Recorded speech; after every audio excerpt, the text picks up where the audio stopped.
नमस्कार, आपण पाहतात बी के अभिलाष यूट्यूब चॅनल. आपले सेकंड इयरचे लेसन व्हिडिओ चालू आहेत आणि यामध्ये आपण चालू केलेलं आहे जनरेशन, ट्रान्समिशन आणि डिस्ट्रीब्युशन, विद्युत निर्मिती, परिवहन व वितरण.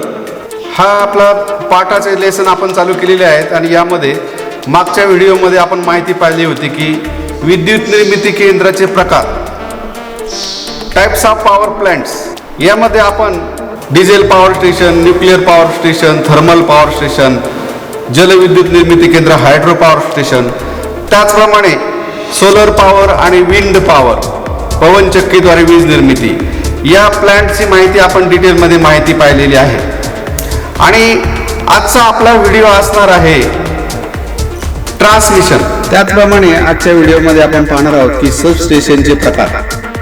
याच्यामध्ये जे आपले आउटडोअर सबस्टेशन आहे ते आपण आकृतीमध्ये बघू शकतो. त्याच्यामध्ये जी काही यंत्रणा आहे, इनकमिंग वायर्स असतील, त्याची माहिती आपण पाहणार आहोत.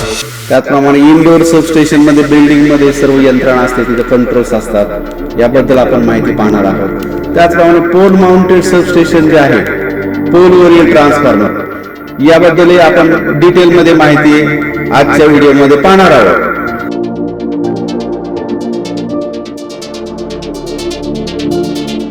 विद्युत निर्मिती केंद्रामध्ये वीज निर्माण होते 11,000 व्होल्ट आणि त्यानंतर त्याचं आपण ट्रान्समिशन केलं जाते, ती वीज वाहून आणली जाते.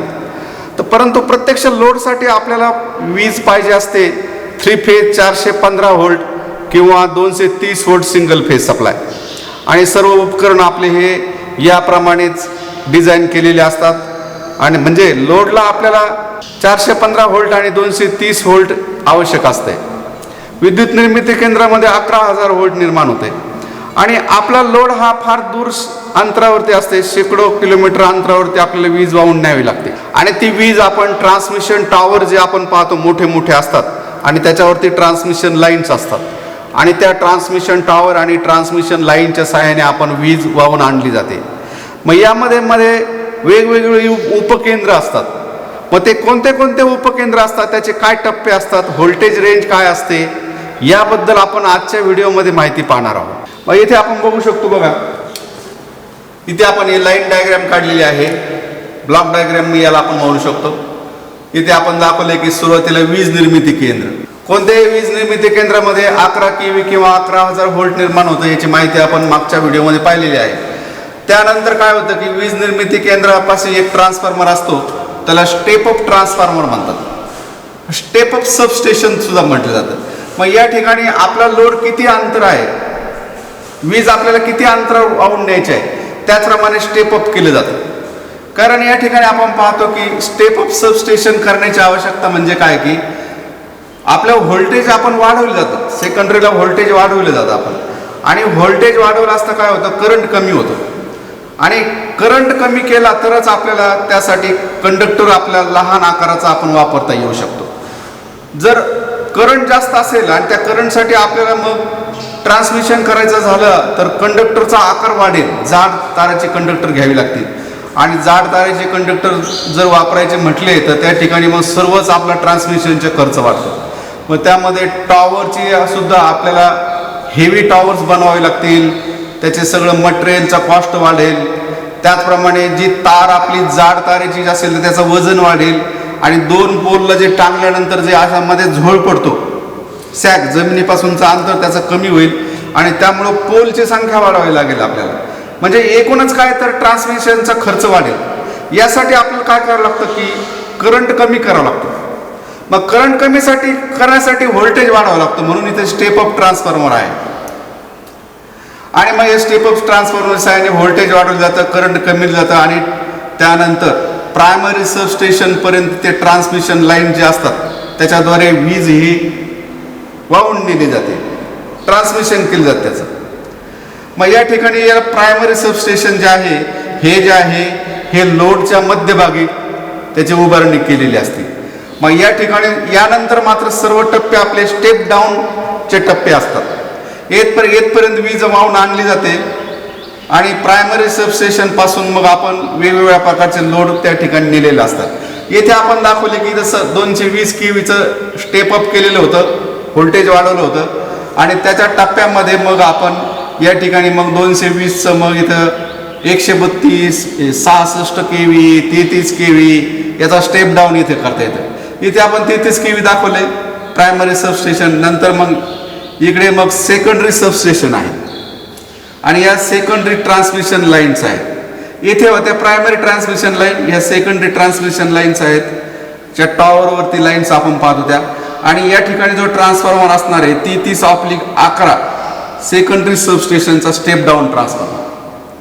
आणि यानंतर मात्र पुढे मग फिडर लाईन असतात 33च्या मग 3 लाईन इथे 11/11च्या 3 लाईन काढलेल्या आहेत. आपण बघतोय आहोत की इथं ही 11 kVची इकडे एक लाईन आहे, 11 kV फिडर आपण त्याला म्हणतो. फिडर म्हणजे पुरवठा करणारे लाईन्स, याही 3 फेज ट्रान्समिशन लाईन्सच असतात ह्या. त्यानंतर इकडे आपण 11 kV फिडर लाईन आहे, प्रायमरी डिस्ट्रीब्युशन लाईन इथे लिहिलेलं आहे. त्यानंतर इथं 11 kVचं इथे परत आपण डिस्ट्रीब्युशन सबस्टेशन म्हणतात याला, हे डिस्ट्रीब्युशन ट्रान्सफॉर्मर आहे. या ठिकाणी 11 kV प्रायमरीला असणार, सेकंडरीला स्टेप डाऊन करून त्याचं 415 व्होल्ट 3 फेज किंवा 3 फेज 4 वायर सिस्टीम काढलेली असते.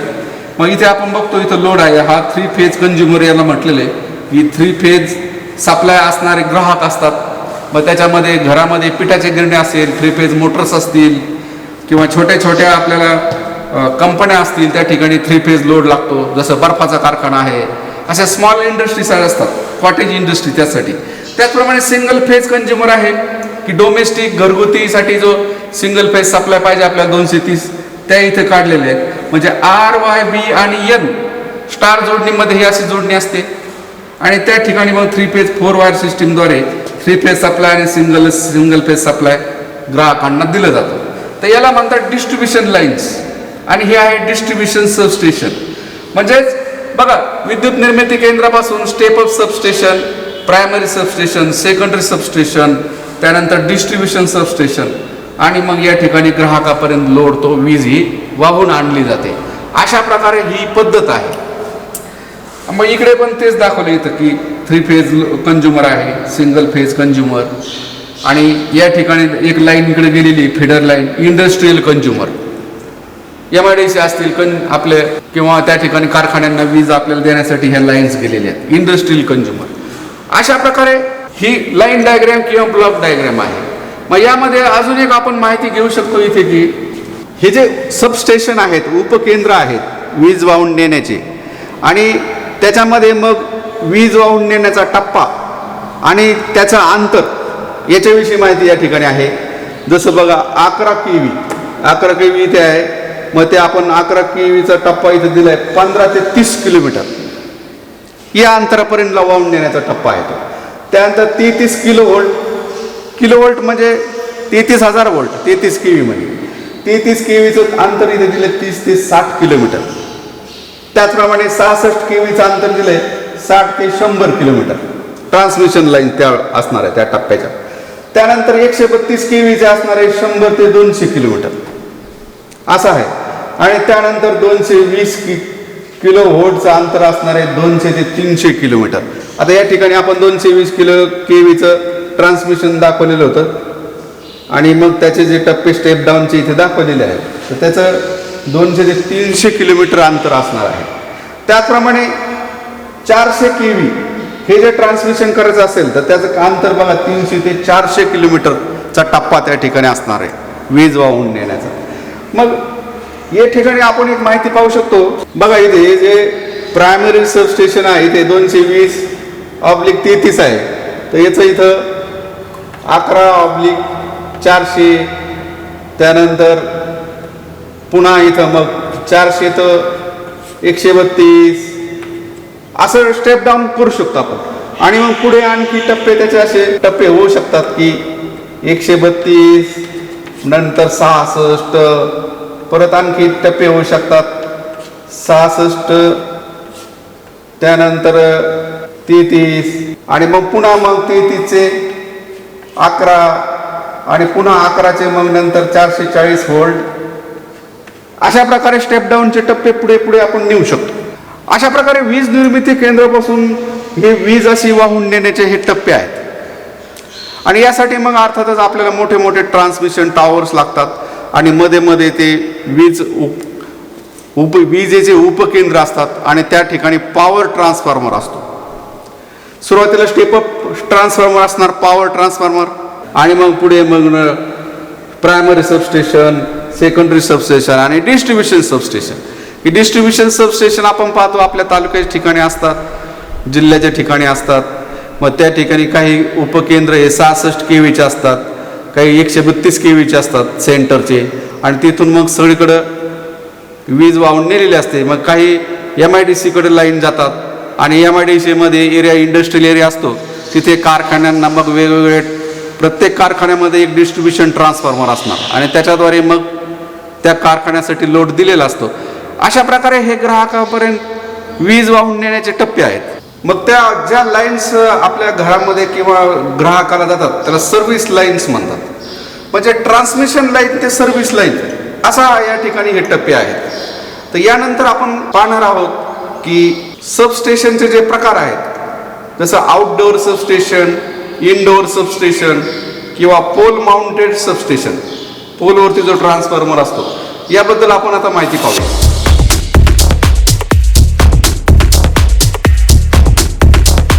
आउटडोअर सबस्टेशन आणि इनडोअर सबस्टेशनची आपण माहिती आता घेणार आहोत. यामध्ये प्रथम आपण आउटडोअर सबस्टेशनची माहिती घेऊया.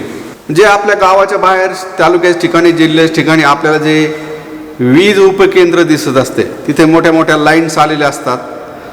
आपण हे दृश्य बघितलेलं असेल.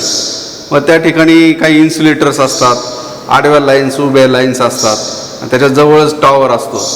तर ते जे आहे त्याला उपकेंद्र म्हणतात आणि किंवा सबस्टेशन म्हणतात. तर आउटडोअर सबस्टेशनचं हे एक लाईन डायग्राम आहे. मग याच्यामध्ये बघा, इथे ट्रान्सफॉर्मर आहे. मग याच्यामध्ये दोन प्रकारच्या लाईन्स असतात. 132 kVच्या इनकमिंग लाईन किंवा 33 kVच्या लाईन्स असू शकतात. मग याच्यामध्ये ट्रान्सफॉर्मर दाखवलेला हे लाईन्स आहे. आणि त्यानंतर मग इथे सर्किट ब्रेकर असतात. ट्रान्सफॉर्मरच्या इनपुटला सप्लाय देण्यापूर्वी आपल्याला त्या ठिकाणी सर्किट ब्रेकर आहे. बघा, सर्किट ब्रेकर आहे. त्याचप्रमाणे आयसोलेटर आहे. म्हणजे हे जे एक प्रकारचे ट्रान्सफॉर्मरला सप्लाय डिस्कनेक्ट करण्यासाठी किंवा कनेक्ट करण्यासाठी हे सर्किट ब्रेकर्स असतात. आणि त्यानंतर आयसोलेटर असतात. जसे आपले स्विचेस असतात स्विच बोर्डवरती, अशा प्रकारे हे मोठ्या प्रकारचे युनिट असतात सर्किट ब्रेकर. हे रिमोट कंट्रोलनी किंवा मॅन्युअली आपण ऑपरेट करू शकतो. तर त्याला हे सर्किट ब्रेकर किंवा आयसोलेटर म्हणतात. तिथे कॉन्टॅक्ट असतात आणि ते सप्लाय जोडणे किंवा तोडणे असं त्याचं कार्य आहे. त्याचप्रमाणे या ठिकाणी ह्या लाईन्स दाखवलेले बस बार्स लाईन्स आपण म्हणतो. इकडून आलेलं इथं सप्लाय आहे, इकडे जात आहे, आणि मध्ये बस सेक्शन स्विच आहे की कनेक्ट करण्यासाठी, डिस्कनेक्ट करण्यासाठी आहे. त्यानंतर इकडे लोडकडे जाणारे लाईन्स आहेत. यामध्ये पण मग इथे आयसोलेटर असतो, सर्किट ब्रेकर असणार, आणि त्यानंतर मग त्या फीडर लाईन्स पुढे जातात, लोडकडे जातात. त्या काही वेगवेगळ्या गावाकडे जातात, मोठ्या मोठ्या एखाद्या शहराला सप्लाय दिलेला असेल. अशा प्रकारे ही एक लाईन डायग्राम आहे. इकडे 33 kVचं तसंच आहे. इथे सर्किट ब्रेकर आहे, आयसोलेटर आहे, हे बसबार आहेत, आणि इकडे लोडकडे जाणार आहे. आणि त्या ठिकाणी अर्थ कनेक्टिंग रॉड आहे, ठिकाणी स्विच आहे, तर अर्थिंग केलेलं असतं अर्थातच सगळीकडे. कोणतेही उपकेंद्र असेल, मग इथे बघा कोणते कोणते उपकेंद्र आपण पाहतो. Primary substation, secondary substation, distribution substation, हे जे या ठिकाणी एकमेकांना जोडलेले असतात. तर जे उपकेंद्र हे सबस्टेशन उघड्यावरती असते, ओपन एरियामध्ये, की त्याला वरती असं काही भिंत छत नसतंय, त्याला आपण आउटडोअर सबस्टेशन असं म्हणतो. यानंतर आपण माहिती पाहूया इनडोअर सबस्टेशन. इनडोअर सबस्टेशन त्याच्या नावातच सगळा अर्थ सामावलेला आहे. इनडोअर म्हणजे एका मोठ्या बिल्डिंगमध्ये, इमारतीमध्ये, त्याच्यामध्ये ट्रान्सफॉर्मर ठेवलेला असतो आणि त्या ठिकाणी मग केबलचे अरेंजमेंट वगैरे केलेले असते. आणि अर्थातच कुलिंगच्या पद्धतीमध्ये आपण पाहिले की त्या ठिकाणी इनडोअर सबस्टेशनमध्ये ब्लोअर्स वगैरे त्याच्यावरती सोडलेले असतात. ट्रान्सफॉर्मरच्या जो पत्रा असतो, बॉडी असते त्याच्यावरती, आणि त्याची कुलिंग पद्धत आपण माहिती पाहिलेली आहे. तर ते इनडोअर सबस्टेशनची माहिती आपण पाहू. बघा इनडोअर सबस्टेशनची आपण या ठिकाणी एक लाईन ब्लॉक डायग्राम काढलेली आहे. जे बिल्डिंगमध्ये जे सबस्टेशन असतं संपूर्ण यंत्रणा ट्रान्सफॉर्मर त्याचप्रमाणे केबल लाईन्स वगैरे ही सगळी यंत्रणा जी इनडोअर असते या बिल्डिंगमध्ये असते त्याला इनडोअर सबस्टेशन म्हणतात. मग यामध्ये बघा सबस्टेशन म्हटल्यानंतर आपण पाहिलं उपकेंद्र जे असतात त्या ठिकाणी ट्रान्सफॉर्मर असणार आहे. मग ट्रान्सफॉर्मर बघा इथे एक ट्रान्सफॉर्मर आहे. हा ट्रान्सफॉर्मर आहे 11 kV/ऑब्लिक 440 व्होल्ट प्रायमरी डेल्टामध्ये सेकंडरी स्टारमध्ये जोडलेला आहे. आणि या स्टार पॉइंटला या ठिकाणी जो न्यूट्रली बाहेर काढलेली असते इथे आर्थिंग केलेली असते जमिनीमध्ये. मग ह्या स्टार पॉइंट पासून आर्थिंग जमिनीमध्ये त्या ठिकाणी करतात आणि तिथून न्यूट्रल बाहेर काढतात त्या ठिकाणी. म्हणजे 3 फेज 4 वायर सिस्टीम आहे या ठिकाणी स्टार जोडणी सेकंडरीला या ट्रान्सफॉर्मरच्या. आणि प्रायमरी डेल्टामध्ये प्रायमरीला 11 kV सेकंडरी स्टेप डाऊन केलेला आहे या ठिकाणी 440 व्होल्ट 3 फेज सप्लाय असे अरेंजमेंट केलेली आहे. आणि इकडे बघा याचे इनकमिंग लाईन्स जे आलेले आहेत इकडे हे जे इनकमिंग लाईन्स आलेले आहेत इकडे बघा 11 kV लाईन आहे. त्यानंतर याला जोडण्यासाठी गँग ऑपरेटेड स्विच आहे. 11 kV लाईनला इथं जोडण्यासाठी गँग ऑपरेटेड स्विच आहे.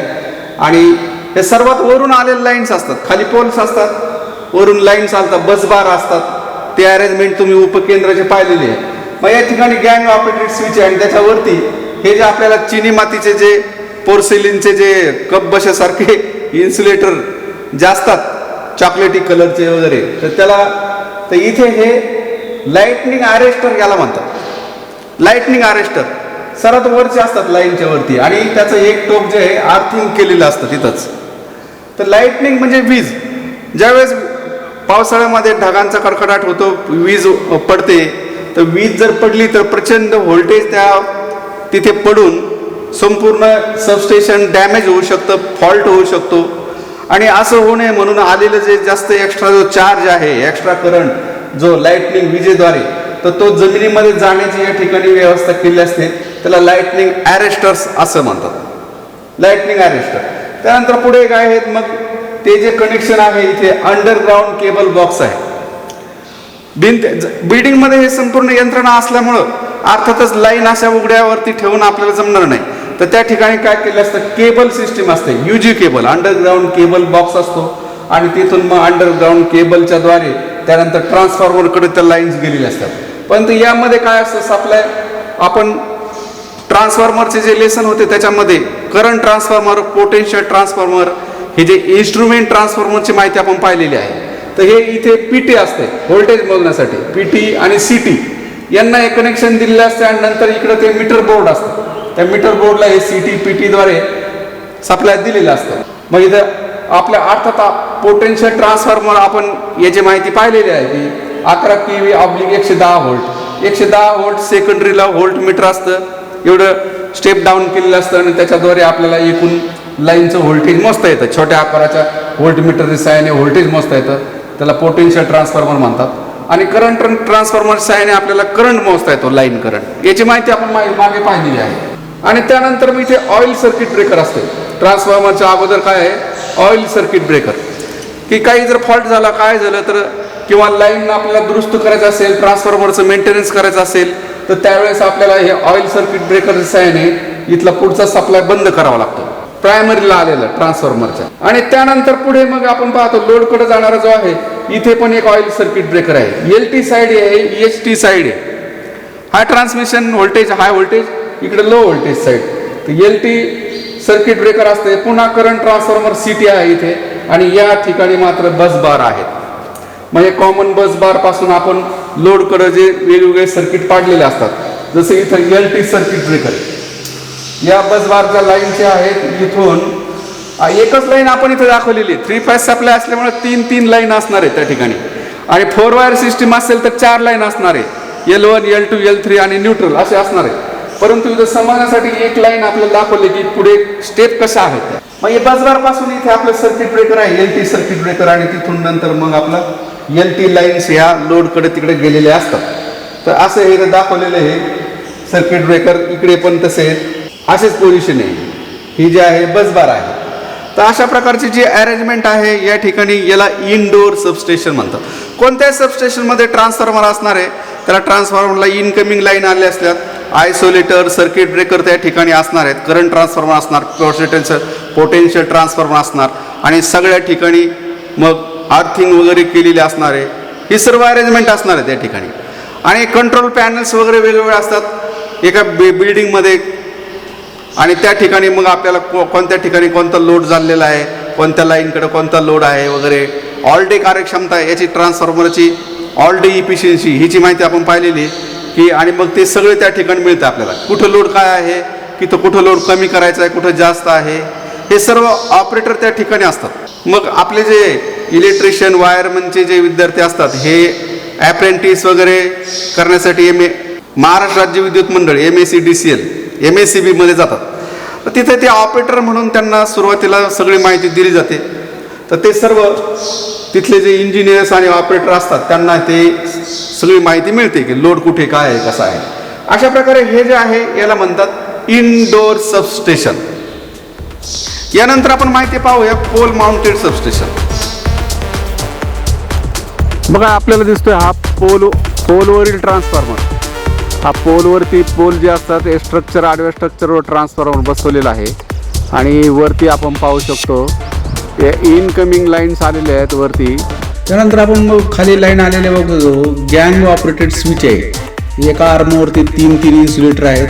तिथून खाली तसंच इनकमिंग लाईन आलेली आहेत. खाली एक DO वायर असते आणि त्यानंतर मग ट्रान्सफॉर्मरच्या HT टर्मिनलला कनेक्शन आलेले आहेत. आणि त्यानंतर आउटपुटचे टर्मिनल एक खाली बॉक्सला आलेले आहेत, एक केबल, आणि तिथून मग पुन्हा आपल्या ITIच्या मीटरला कनेक्शन आलेले असतात.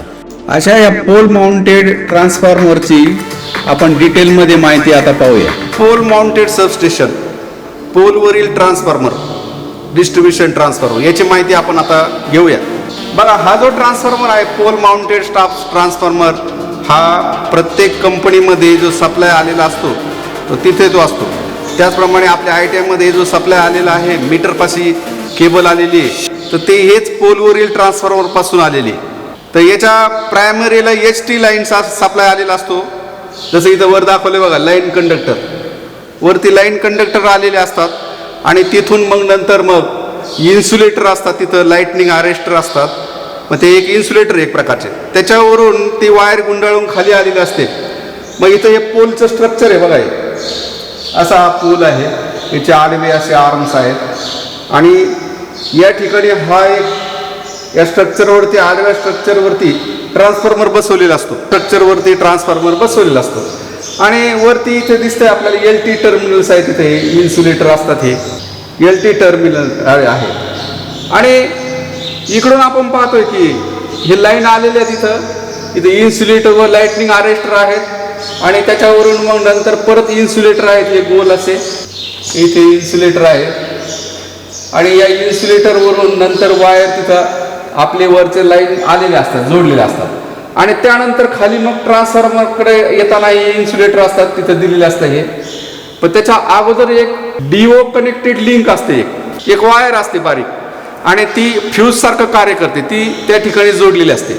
इमर्जन्सी काही प्रॉब्लेम झाला, फॉल्ट झाला, तर ती जसे फ्यूज आपल्या घरामध्ये याच्या अगोदर फ्यूज असतात, तर ते फ्यूज जसे तार वितळते तशा प्रकारे हे DO कनेक्टेड लिंक असते. ही वितळल्यानंतर पुढे सुरक्षित असावे म्हणून ही एक व्यवस्था केलेली असते या ठिकाणी. आणि पुढं मग इथं LT टर्मिनलला कनेक्शन केलेलं. आणि हे ट्रान्सफॉर्मर आहे. आता इथं हा या आकृतीमध्ये जो ट्रान्सफॉर्मर दाखवलाय हे बघा 11 kV ऑब्लिक 440 व्होल्ट 25 kVचा ट्रान्सफॉर्मर आहे हा. म्हणजे प्रायमरीला त्याच्या 11 kVच्या लाईन्स आलेल्या आहेत वरून. आणि जे आउटगोईंग लाईन जात आहेत इथे जो बॉक्स असतो बघा, बॉक्समध्ये फ्यूज वगैरे असतात, तर त्या ठिकाणी R, Y, B आणि न्यूट्रल असे 4 असतात. त्याला अर्थिंग केलेलं असतं एक, असं एक बॉक्स असतो. तो लोडकडे जाणार आहे म्हणून या सेकंडरी 440 व्होल्ट आहे, 25 kV याची कॅपॅसिटी आहे. आणि या पोलवरती मग त्यानंतर इथे एक DO स्विच असतो, GO स्विच आहे हा इथे. आणि हा स्विच म्हणजे काय, याला एक अशी तार इथं जोडलेली असते इथे, असं खालीवर करून याचे कनेक्शन अलग करता येतात आपल्याला.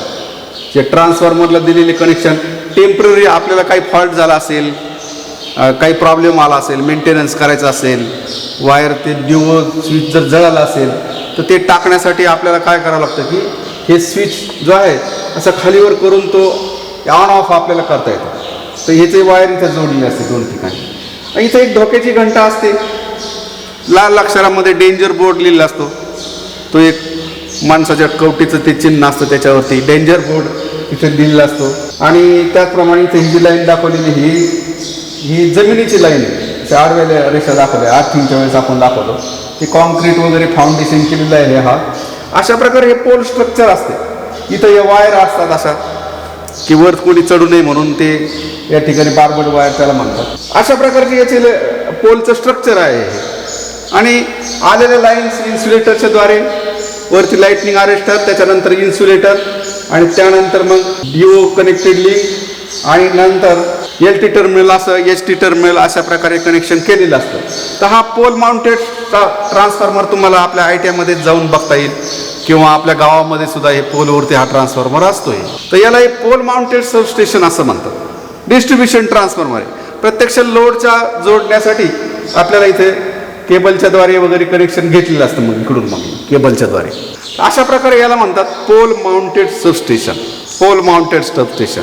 अशा प्रकारे विद्यार्थ्यांना आजच्या लेसनमध्ये आपण पाहिले की विद्युत निर्मिती केंद्रापासून जे थेट लोडपर्यंत ज्या सर्व्हिस लाईन्स असतात आपल्या सर्व्हिस केबल घरामध्ये तिथपर्यंत कशा प्रकारे वीज वाहून आणलेली असते याचे टप्पे आपण पाहिले. आणि त्याचप्रमाणे आपण इनडोअर सबस्टेशन, आउटडोअर सबस्टेशन याची माहिती पाहिलेली आहे.